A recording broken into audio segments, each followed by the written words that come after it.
Hello and welcome to our presentation. Our names are Shermeen, Lily Liang, and Michelle Zhu, and we worked on the COVID-19 tracking project alongside our mentor, Jose Rodriguez.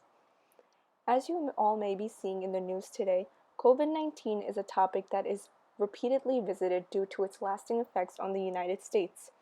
As different states are seeing the increase in cases, it is becoming more and more apparent that this rate will be increasing over time. While we do hear about certain states like Florida or Texas, there are other states which are also being impacted and for whom data should be recognized. So the main question really lies, how can you keep track of all the data and recognizing all the different patterns that are occurring, whether it be the increase in cases, deaths, hospitalizations, or recoveries? Although there is currently data available on this information, there's just so much that goes on that it gets confusing to understand what you're really looking at. As you can see this frame right now, there's all this information about the different states. However, there's so much to look at that it's rather intimidating.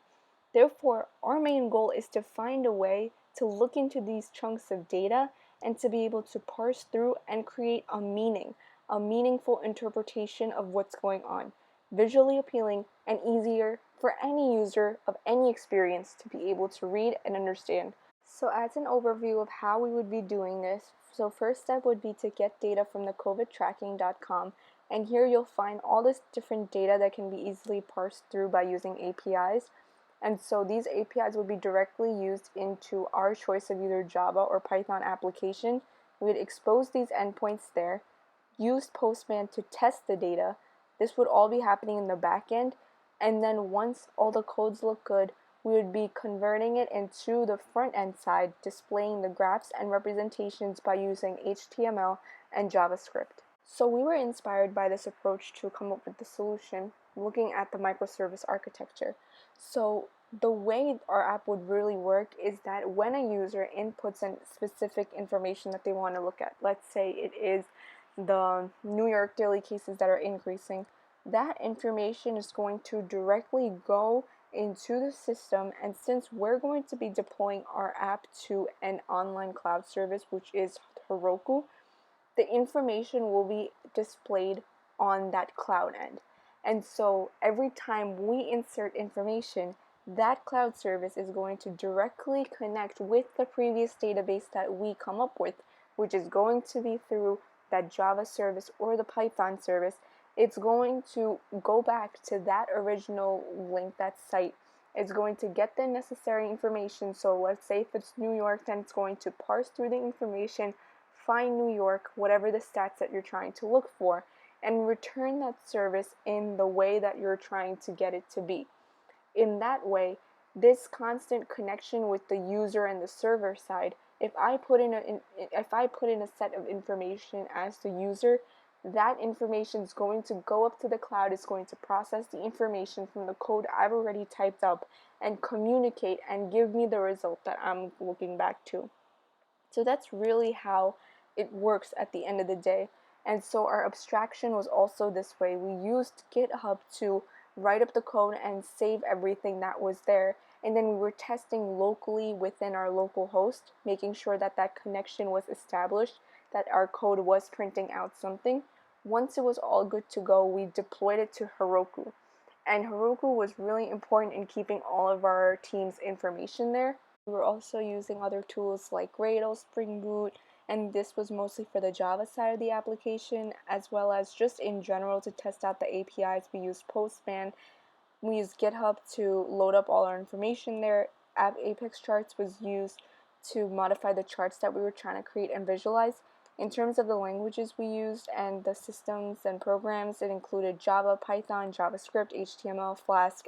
In terms of using an application to keep our group on track, we really met up on Google Meets for our video calls, and for general communication we used FlowDoc, and we used to write all our questions there, and Trello, which is the scheduling calendar. You can see it really listed out and helped us give us the opportunity to distinguish between what work we have left and progress done, and just kept us all in zone of what we were trying to do.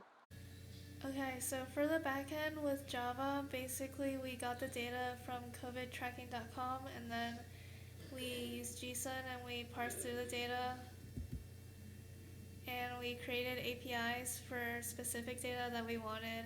out of all the data that they have. And for this, we had state as a variable, and then we got the positive and negative cases as the data, and then we return the data. And then we push our code to GitHub so everyone on the team can view the code. And we also push our code to Heroku. So for the backend, we push it to Heroku so we can have the link to access the data for the front end. And then with HTML, JavaScript, and Apex charts, we use those for the front end to get the data from the backend URL and then display the data in charts. So this is an example of a JavaScript file in our front end.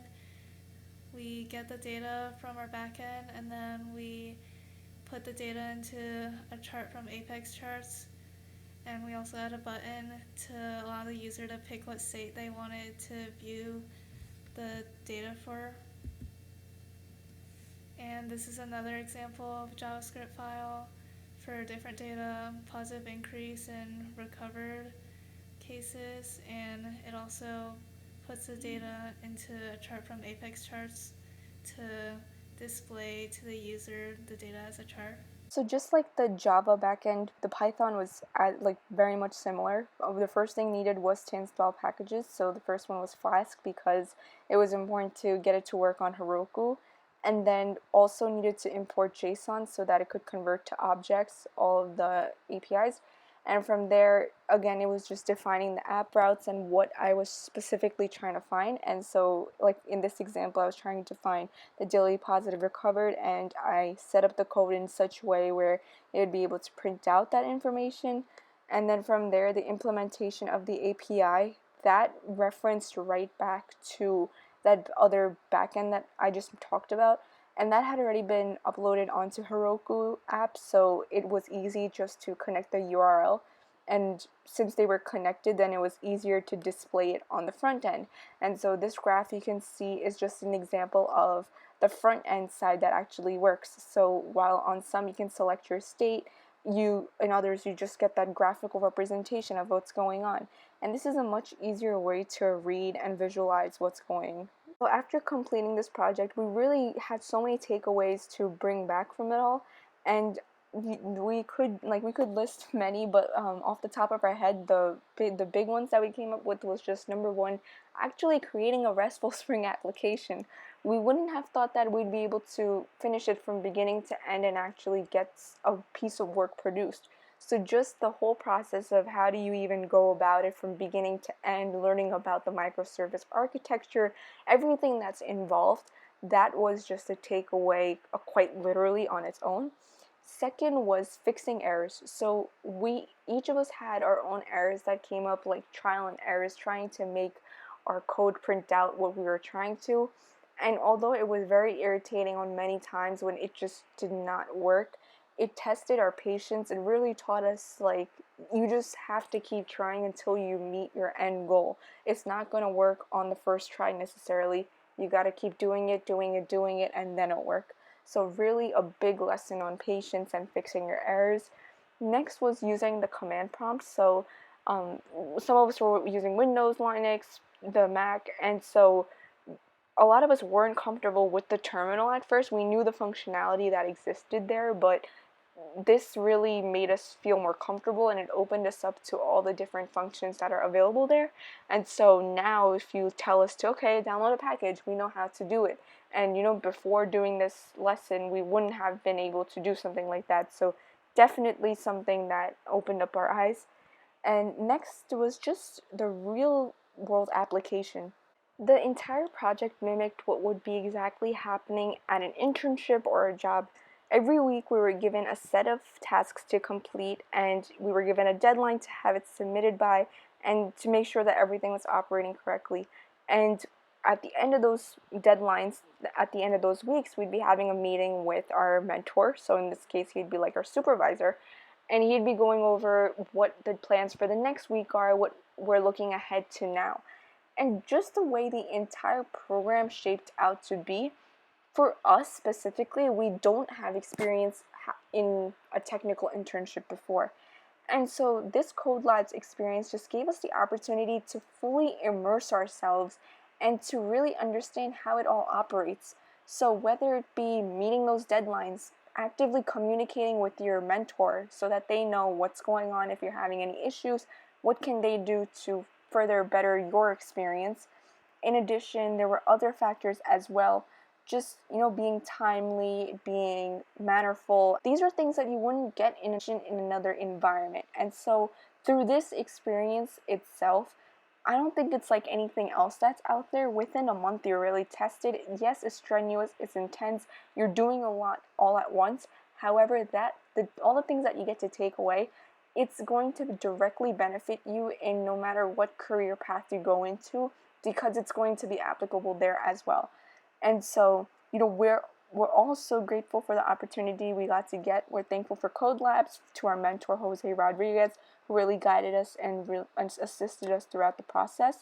And so that is really the conclusion of our presentation as to what we did for the COVID tracking project. However, if you do have any other questions, feel free to contact us. We provided our Gmails as well as our LinkedIns, and we just have some of the image citations as to where we got our information from. But otherwise, thank you for listening to our presentation, and we hope that you too get inspired to make your own project. You go out there and you immerse yourself in all that is out there. Thank you so much for joining us.